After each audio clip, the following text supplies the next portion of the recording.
পশ্চিমবঙ্গ কোন ফলের জন্য বিখ্যাত? মালদা কোন ফলের জন্য বিখ্যাত? মালদা মালদা কোন ফলের জন্য বিখ্যাত? বলো জসিন্তা বলো।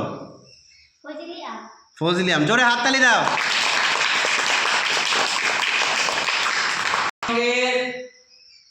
বিখ্যাত মিষ্টি কি?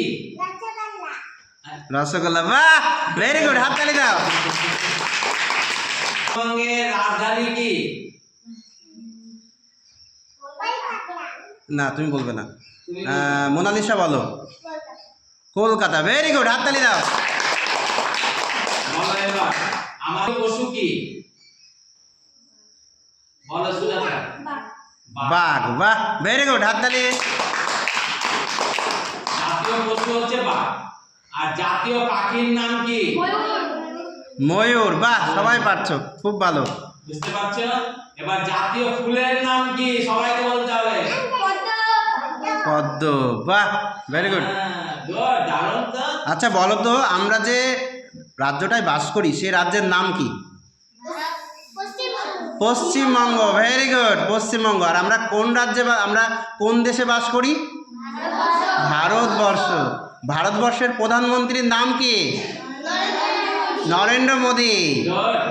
আর আমাদের রাজ্যের এখন মুখ্যমন্ত্রীর নাম কি? শুভেন্দু অধিকারী। আমাদের পশ্চিমবঙ্গে কতগুলো জেলা আছে? 23টা জেলা আছে। তার মধ্যে মালদা একটা জেলা, তাই তো? আমরা মালদা জেলায় বাস করি, তাই তো? আচ্ছা, মালদাতে ভারতবর্ষ তথা পশ্চিমবঙ্গে একটা দ্বীপ বা জলাভূমি রয়েছে। সেই জলাভূমিতে একটা জিনিস খুব দেখা যায়, সেই জিনিসটার নাম কি? বলো কি? বাঘ। তাহলে বাঘ কোথায় দেখা যায়? সুন্দরবনে দেখা যায়। আমাদের ক্লাস 4-এ রয়েছে না মিটিং বারে মিয়া, সেখানে কি রয়েছে? একটা বাঘের গল্প রয়েছে, তাই না? মিটিং বারে মিয়া। তাহলে কোন সেইটা বাঘ বলো তো? সব বাঘ না, কোন বাঘ? আমরা কোথায় থাকি? আমাদের দেশের নাম কি? আমাদের রাজ্যের নাম কি?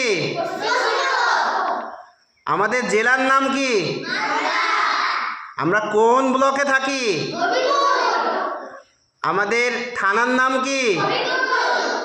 আমাদের অঞ্চলের নাম কি? আমাদের পোস্ট অফিস কোথায়?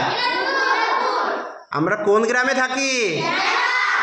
আমাদের স্কুলের নাম কি? তুমি ভালো করে বলো আমাদের স্কুলের নাম কি?